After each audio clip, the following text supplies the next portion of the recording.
In the Vedic literature, it is stated that the two wings of the transcendental bird Garuda, who carries the Lord everywhere, are two divisions of Samaveda known as Brahat and Ratantara. Garuda works as the carrier of the Lord, therefore he is considered the transcendental prince of all carriers. With his two wings, Garuda began to vibrate the Samaveda, which is chanted by great sages to pacify the Lord. The Lord is worshipped by Brahma, by Lord Shiva, by Garuda and other demigods with selected poems. And the great sages worship him with hymns of Vedic literature such as Upanishads and Samaveda.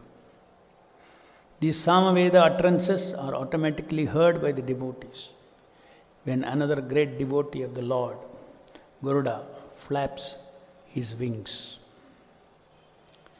It is clearly stated here that the sage Kardama began to look to the path by which the Lord was being carried to Vaikuntha. It is thus confirmed that the Lord descends from his abode, Vaikuntha, in the spiritual sky and is carried by Garuda. The path that leads to Vaikuntha is not worshipped by the ordinary class of transcendentalists. Only those who are already liberated from material bondage can become devotees of the Lord. Those who are not liberated from material bondage cannot understand the transcendental devotional service. In the Bhagavad Gita, it is clearly stated, Yatatam api siddhanam.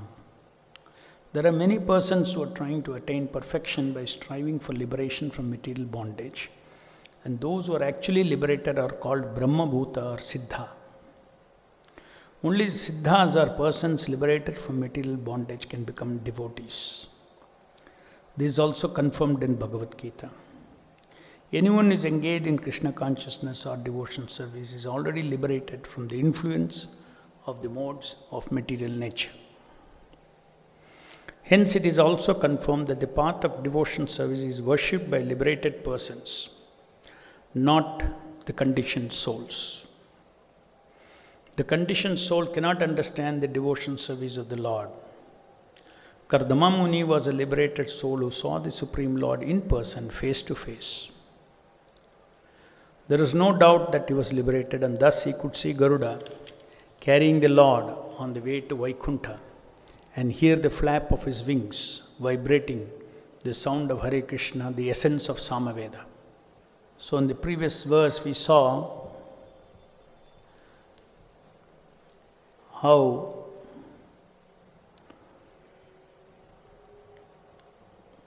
the Lord departed from Kardama Muni after having spoken to him.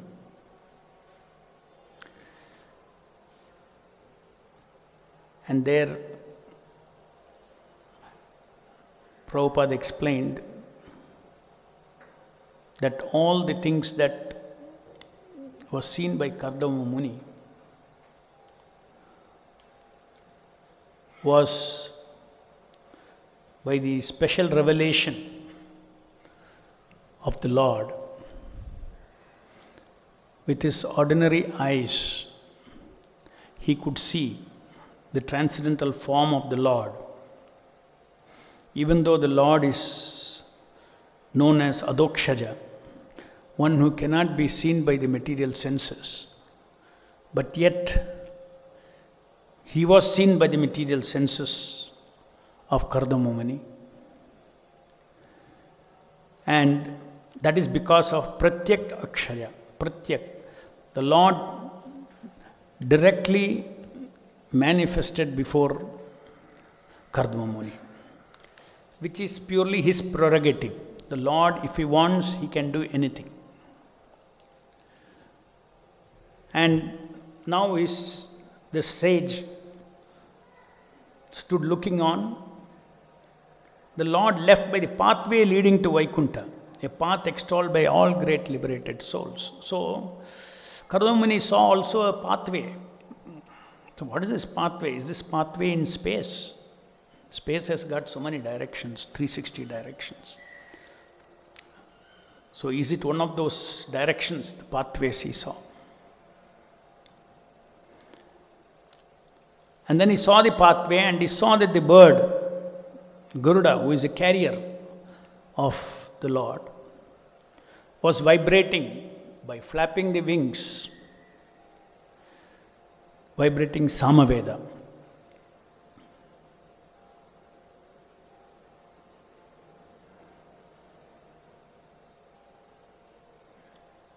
So all these things were observed by Kardama Muni directly perceived by him. So Prabhupada explains that the path which leads to Vaikuntha is not worshipped by ordinary class of transcendentalists.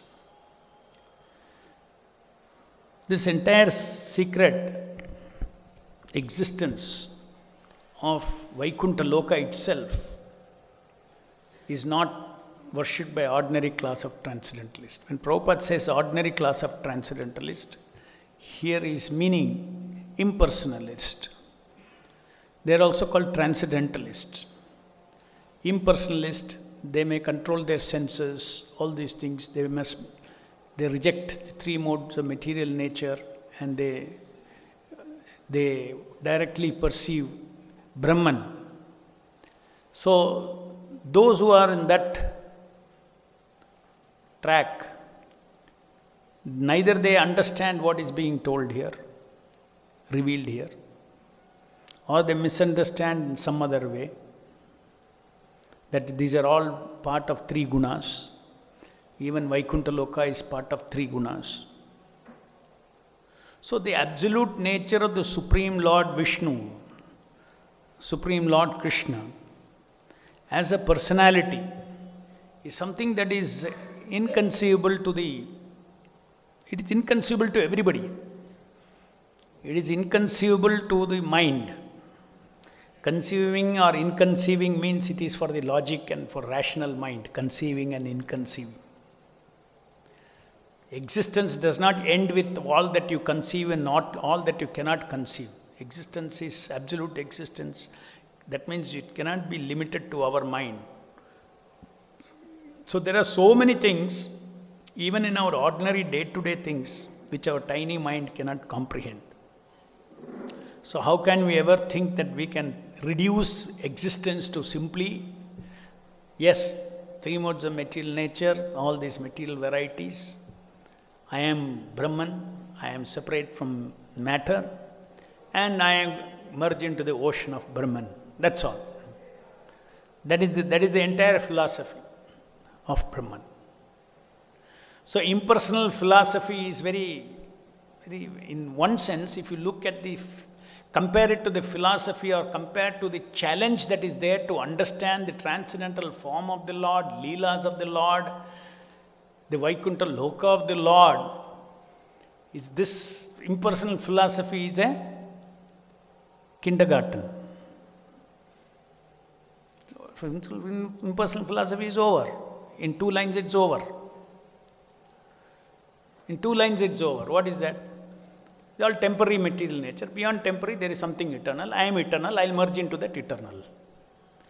No form, no taste, no name, nothing, no activity, nothing. So oversimplifying. It has no answers for any of these things. Why this existence? Why these varieties of existence? Why these 84 lakh species of, why different forms are existing in this material world? They have to explain. Aquatics, birds, reptiles, wild animals, 4-legged animals, human beings, how many varieties of, in each category, how many varieties, 84 lakh species of forms are there, lives are there. What is the basis for that? Why they exist? If the absolute is impersonal, absolute is Brahman, then why these varieties are there? If these varieties are there, why in this particular form the varieties are there? None of these things can be explained by the impersonal philosophy, the transcendentalist. And on the other hand, if somebody wants to understand the absolute truth, who is a personality, who is Vishnu, Vishnu Tattva, from whom everything is emanating, sarvasya prabho mata sarvam pravartate, iti matva bhajante mam buddhabhava samanvitaha. So from from everything is coming, that is a person, is a Vyakti. Now in the material world we don't understand, we only understand limited Vyaktis, limited persons we understand. We don't understand the concept, we have never heard about unlimited person. Person means limited. That is where all these speculators get stuck. Because to understand the idea itself of an unlimited person, you need the mercy of the Lord Himself through His devotees. That is a key thing, to understand that God is a person, Supreme Lord is a person. To understand that God is not a person, you don't need the mercy of God. You can, in a way, you can ascend to the Brahman level. By your effort, you can ascend to the Brahman level. By jnanic process, you can ascend to the Brahman level.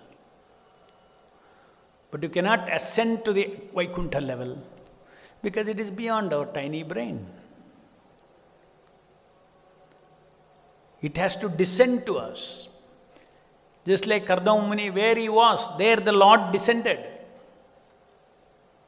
Lord appeared before him on Garuda, a transcendental form, beautiful smiling form of the Lord.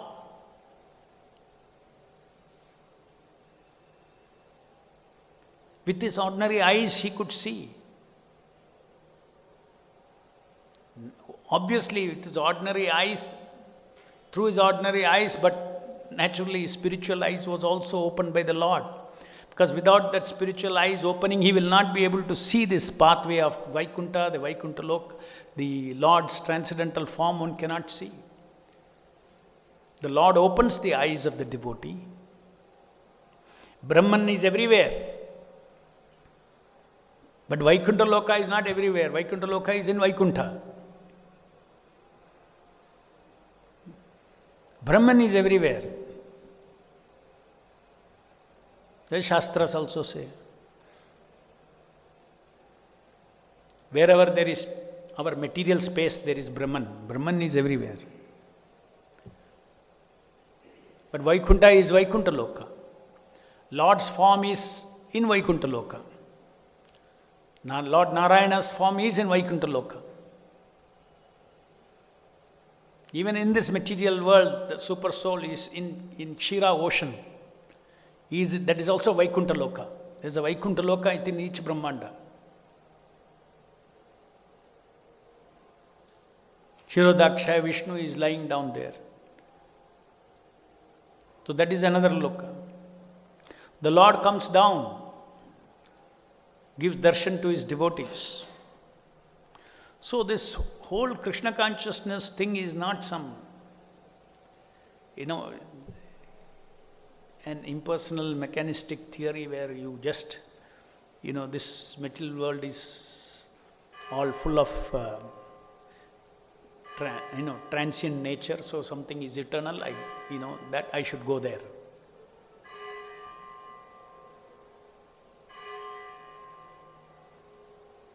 Realizing Brahman, attaining Brahman, or understanding I am not this body is a beginning of devotional services, Prabhupada says. In that sense. In that sense.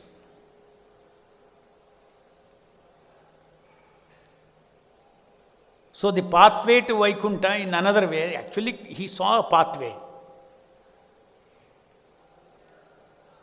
But Prabhupada here explains in this purport that he's not saying that pathway is devotion. He actually saw a pathway. He actually saw Narayana. He actually saw a pathway. That means there are so many things that our senses, our ordinary senses cannot grasp unless internal senses are also awakened by the Lord. Now only our deepest, our sense of seeing is there, but our discriminatory power of seeing different details in different dimensions, all these things are limited to this size. Even Arjuna, when he was shown Vishwarupa, he had to be given another kind of an eyes inside, by which he could see the Vishwarupa. So there are so many things that we have no idea of at all in this material world. And yet man is puffed up and he thinks, he tries to measure everything in existence with his 5 senses. He tries to measure everything with his tiny brain.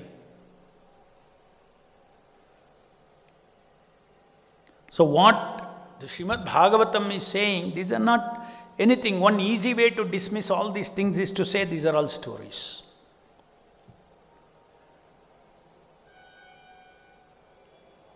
Truth has to be complicated. Actually, he's thinking that when you say God is a person, it is simple, he's thinking. But it is so complicated. When we come into Krishna consciousness and practice Krishna consciousness, then we realize it is not easy. Unless the Lord reveals, you cannot really understand the various aspects of personalism. One cannot understand. So many aspects of the personal philosophy of Krishna consciousness, it's a very big challenge for us to understand. And that challenge can be met, or that challenge can be overcome only by the mercy of Guru and Krishna. That is why it is said that to advance in the personal philosophy, to advance towards Krishna consciousness, there is knowledge, there is transcendental knowledge. There are, just like this material knowledge, material varieties, so much knowledge is there. In the same way, there is an ocean of knowledge about Lord, Vaikuntha. There is knowledge in the spiritual world. But for someone to enjoy that knowledge, he needs to be liberated, according to what Srila Prabhupada is saying here. It's very important. He says one has to be liberated. Now we are in the process of doing devotional service. But when we come to the point of engaging in devotion service 24 hours, nothing else but Krishna's pleasure, then we transcend. Sa gunan samitete tan brahma bhoyaya kalpate. Then we transcend the 3 modes of material nature automatically. You don't have to meditate on Brahman. You automatically, because if you are engaged in devotional service of the Lord, now we are engaged in mixed process of devotional service, where our devotional service is mixed with 3 gunas. It is mixed with 3 gunas. This is called mixed devotion service. By performing mixed devotion service, it is not that sometime, unless I become pure, I cannot understand all these things. It is a fact. One cannot fully understand all these things, the personal aspect of the Lord, unless one is pure. But that does not mean that if one engages in service of the Lord with faith, that accelerates the process of purification. Rishikena Rishikesha Sevanam Bhakti Ruchyate. This is the process of bhakti that we are following. Even if your senses are impure, even if your mind is impure, even if your intelligence is impure, these are all senses. Even if your senses are impure, somehow engage them for the pleasure of the Lord, in service of the Lord, in seva of Rishikesha. Then that path is so powerful that slowly it will push out the 3 modes of material nature from our consciousness. and then pure consciousness will prevail. This is a process, and pure consciousness prevails, then all these things can be understood. All these things can be understood, all these things can be perceived. One gets qualified to perceive these things. But perceiving these things means in the spiritual realm, anything you want to perceive, the person wants to be seen. Like Lord Narayana has to agree to be seen, then you can see. Here has agreed to come, then he has no limitations of time, space, material space, all these things. He will come and he will give darshan. And that is what is happening here in Kardwa Muni. And then he is living now after blessing him. So this material world itself is about is 1/4 of the Lord's manifestations. 3/4 is spiritual world. So it's like entire spiritual world, material world, everything is coming from that Vyakti, that one person, the Supreme Personality of Godhead, Govindam Adi Purusham, further expanded into so many, his own Swamshas as the Lord of everything, including the Vishnu, who is all pervading Vishnu here in the material world. And so many of his energies are operating all over. And we are the living entities, tiny living entities. We find ourselves struggling in the material world, trying to satisfy our soul's innermost instinct. What is that? Satchidananda. This is another fact. Every one of us, every living entity is trying for permanency, eternity, existence, knowledge, and rasa. Everyone, every living entity is trying. This is an observation. So the Vedic scriptures, our Bhagavatam, the descending process of knowledge, gives us forget about understanding Vaikunta. Even this material world we cannot understand with our natural senses. To understand material world itself, you need the Shastras. Then you can understand. The Shastra says that this material world, there are 84 lakh species of life, and according to consciousness, they keep evolving. And every living entity is evolving through this 84 lakh species of life. Evolving means either evolve up or down. Abbrahma bhuvana loko punaravartano Arjuna. We are not saying that evolving means in one way. The living entity has got the choice.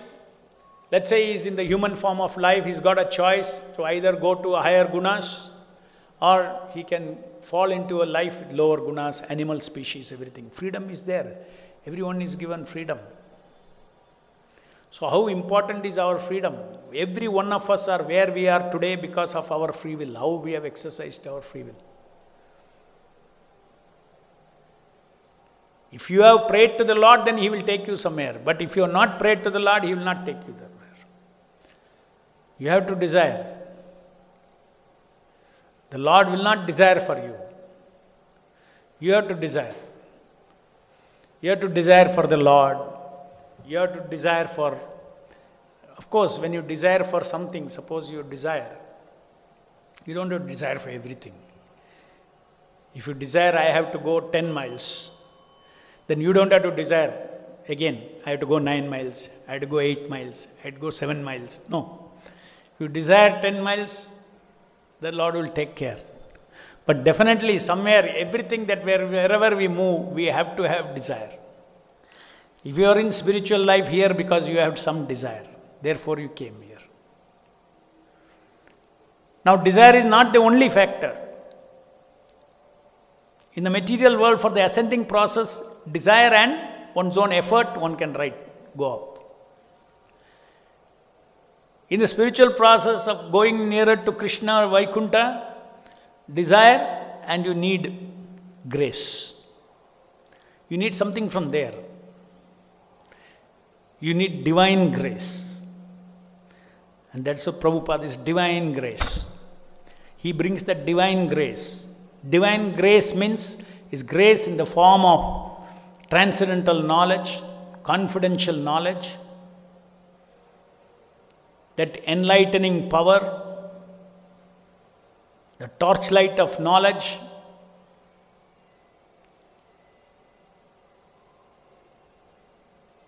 detachment.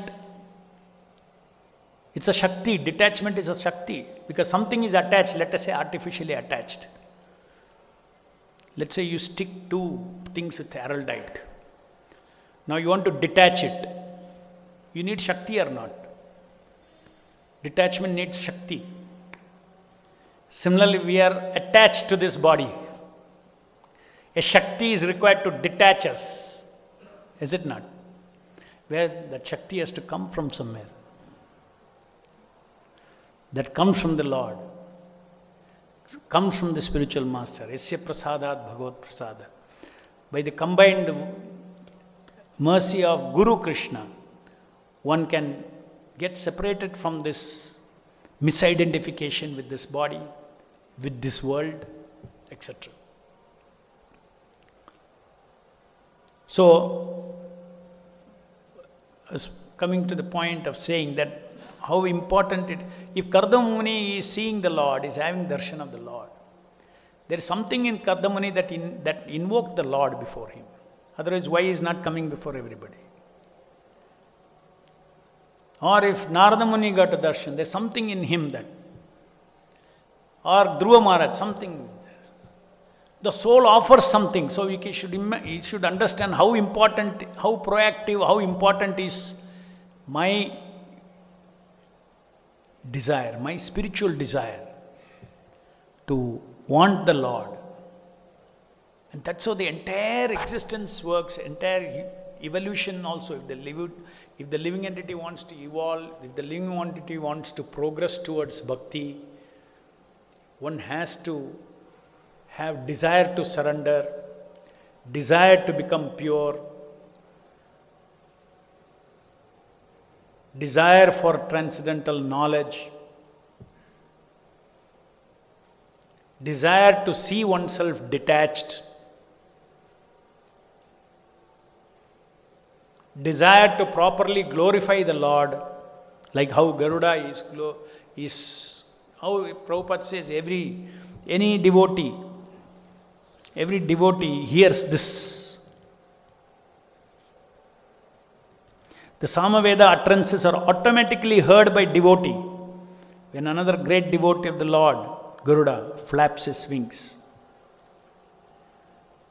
So, the glorification, to glorify the Lord, you need the mercy of the Lord.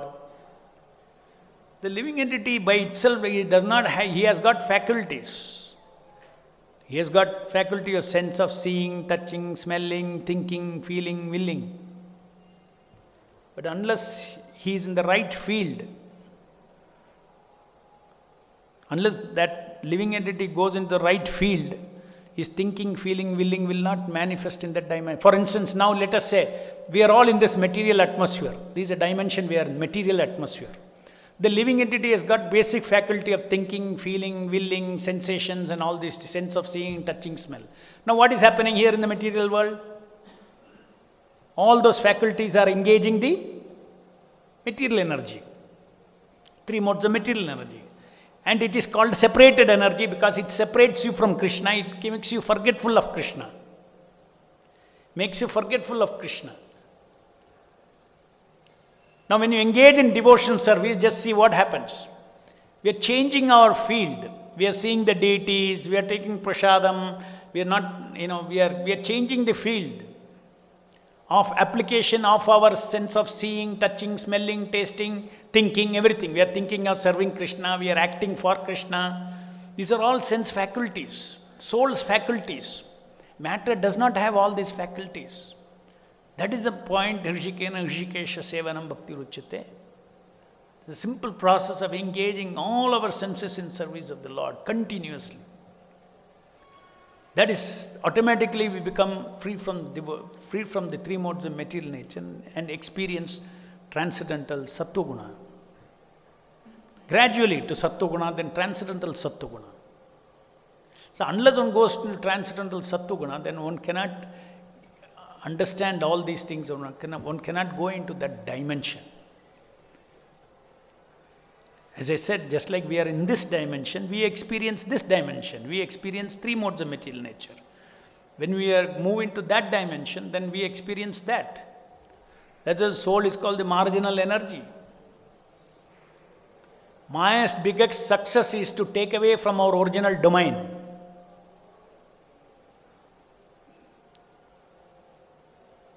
And then bewilder, the two aspects of Maya.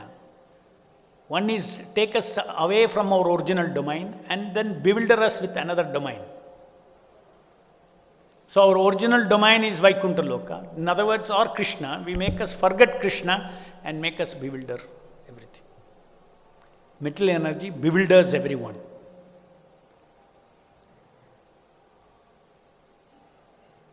So these impersonalists who are one class of transcendentalists, because they are stuck with this three modes of material nature and they don't want to take this descending process of knowledge of the transcendental form of the Lord. They are permanently blocked here. In one little aspect of Maya, which is bewildering material energy, they want to go and become Brahman. That Prabhupada says it will not last, because every particle of Brahman is intrinsically sensuous. There is nothing impersonal. There is no particle of Brahman which is impersonal. Every particle is personal. It may be suppressed, it may be in the Brahman. Let us say, even if you have sense of seeing in Brahman,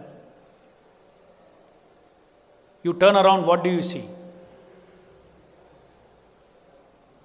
Huh? You see only light. No, what variety is there? Can you identify yourself from somebody else?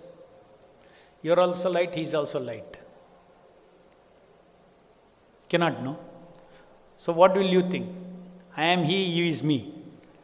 Correct? Experientially. But actually every particle is there in this Brahmajyoti. Is an individual particle. But deep within suppose then that is why when the Brahman comes in touch with material energy variety, suddenly his inherent intrinsic quality of sense of identity starts manifesting, false ego. In fact, when the living entity falls, he first falls into mode of goodness, falls ego in the mode of goodness. Because he went there by goodness. Aham Brahmasmi, Aham Brahmasmi. Because Brahman is goodness. There he falls. Then variety comes into this material world.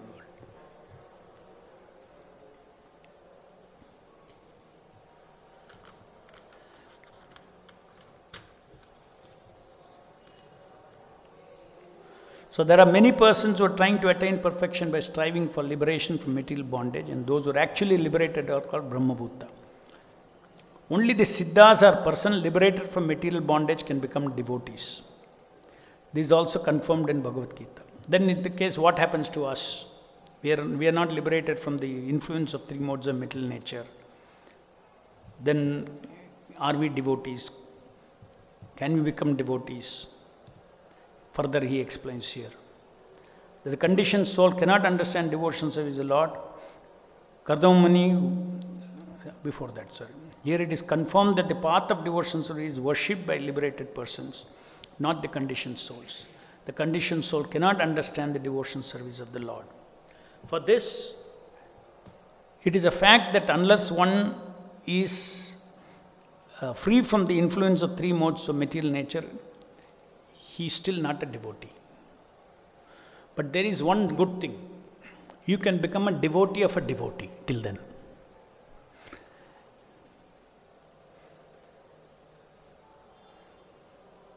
Pure devotees come down into this material world and they receive the services of the Lord.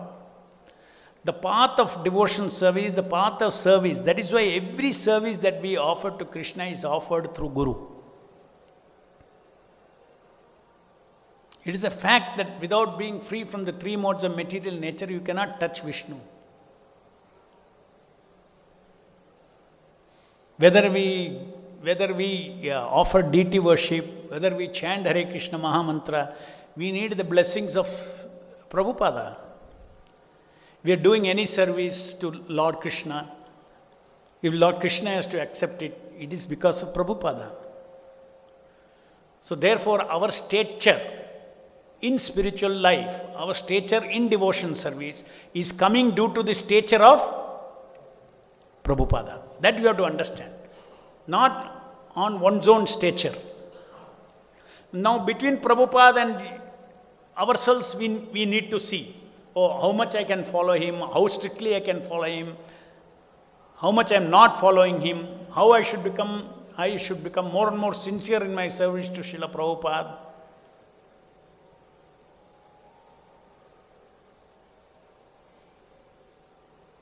So our imperfect devotion service in the impure form is accepted by Srila Prabhupada, and he sees whatever is there in that devotional value is there, sincerity is there to transcend and go back to Godhead. To that degree, that service is forwarded to Krishna.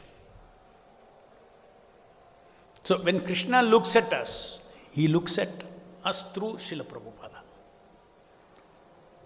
Suppose you don't look at Krishna through Prabhupada, then it looks very funny, isn't it? Krishna looks at you through Prabhupada, means Krishna looks at you as servant of Prabhupada. Now you look at Krishna and think I am servant of Krishna. Looks funny. It doesn't make sense. You have to look at Krishna the way Krishna looks at you. Krishna looks at you as servant of Prabhupada.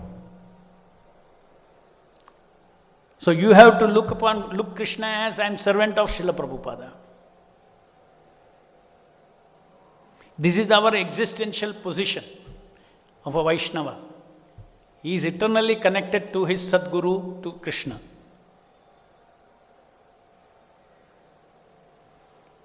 One may be circumstantially connected to so many Vaishnavas.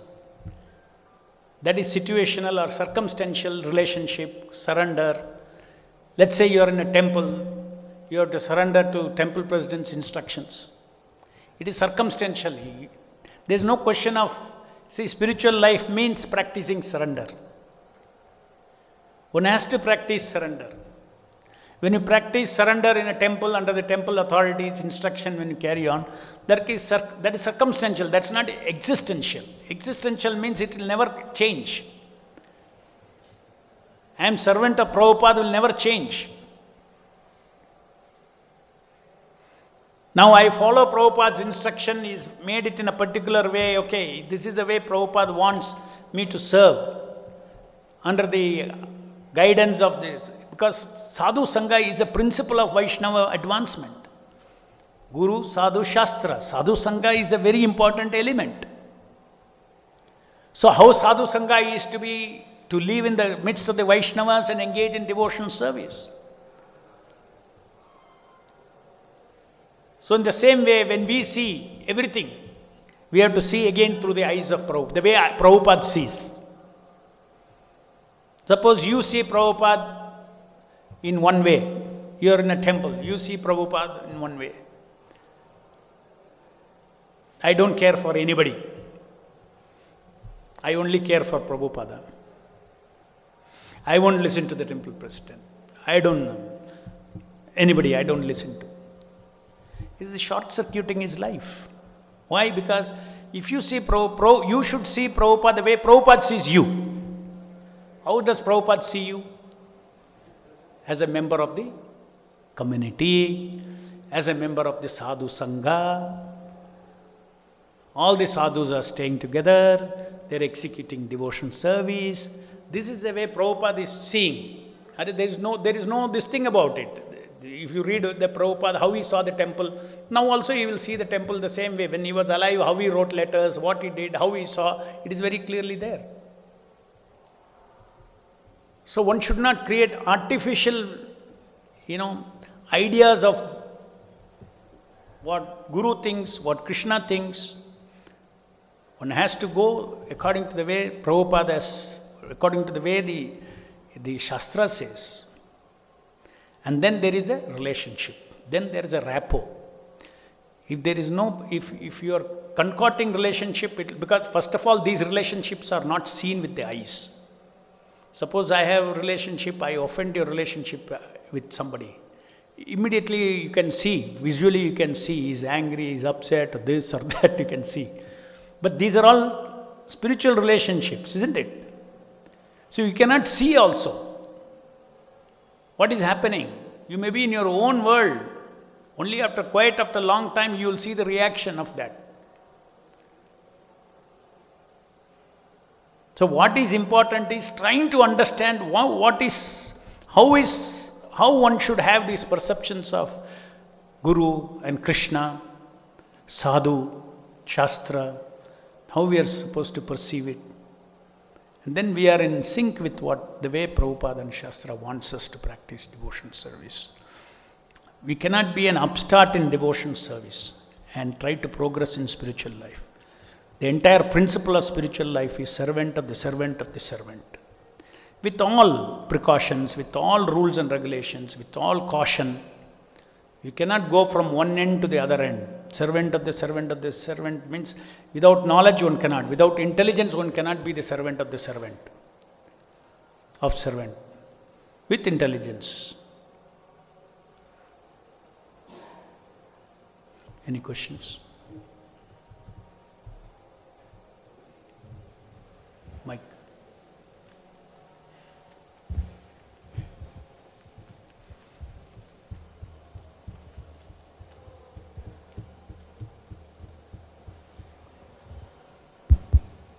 Yeah, Prabhuji, Hare Krishna.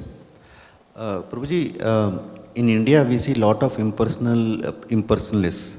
So when we are in the philosophy of Krishna consciousness, it's very difficult to understand them. But still there is a lot of impersonalists all around.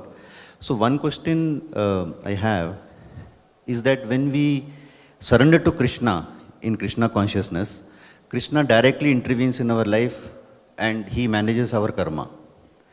But for impersonalist who surrenders to an absolute Brahman, how does it work? I mean, how does because karma is, Prabhupada has mentioned that impersonalism is the last snare of Maya, right? So, but at the same time, an impersonal is also fighting Maya. So, how does he get detached from Maya? It's... Yeah, see, the impersonalist, when they are fighting Maya, they are also fighting, I agree. They are doing tapas. Tapas is punya. So they are earning a lot of punya. Punya can be exchanged. Punya is not a currency to buy Vishnu. Punya is a currency by which you can counter the papa. So definitely there is a materially effect is there for Brahman also. One who is meditating on Brahman because of his tapas, he will get the punya and he will definitely, material miseries, all these things he will find relief. Even though it is not directly from the Lord. It is from the material laws itself are having this. It's encoded in the laws of material nature itself. So they find the effect. So their effect of that fighting against Maya, that means fighting against variegatedness. Variegatedness means Maya. You means Maya. Form means Maya. Taste means Maya. All this Maya. Variety means Maya. They want to destroy all variety into oneness. It's not easy. You need a lot of jnanic tapasya for that. You have to hold your mind, you have to think like that, you have to separate yourself from this, and you have to, it's a effort to keep that identification energy from matter to you. Now we are identifying ourselves. So to detach that. So there is a tapasya that they do. So they get benefit for that. So that's an independent path, nothing to do with Krishna. Directly interfering, nothing to do with Krishna means, of course, material energy is working according punya, papa, dispensation is all working according to super soul only, but nothing to do with the way the Krishna guides his devotees. He changes their destiny. He changes their destiny in a manner in which the extent to which he wants to go towards Krishna, he will take him. That also he doesn't push himself. As I said, if you have enough desire, then he will take you. If you don't have enough desire, then he will leave you there. Because he cannot be unfair to, lift somebody up and not somebody else. You have to have something. Though it is said that you cannot earn Krishna, but somebody who begs more for Krishna has got better chances of getting from Krishna.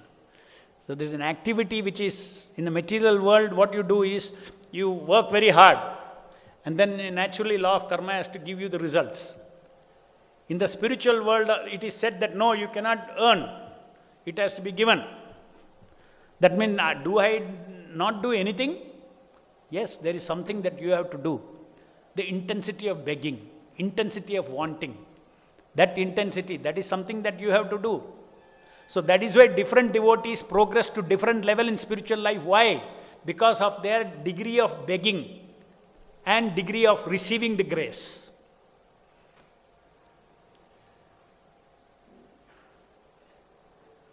जय ग्रंथराज श्रीमद् भागवतम की जय, जगत गुरु श्रील प्रभुपाद की जय.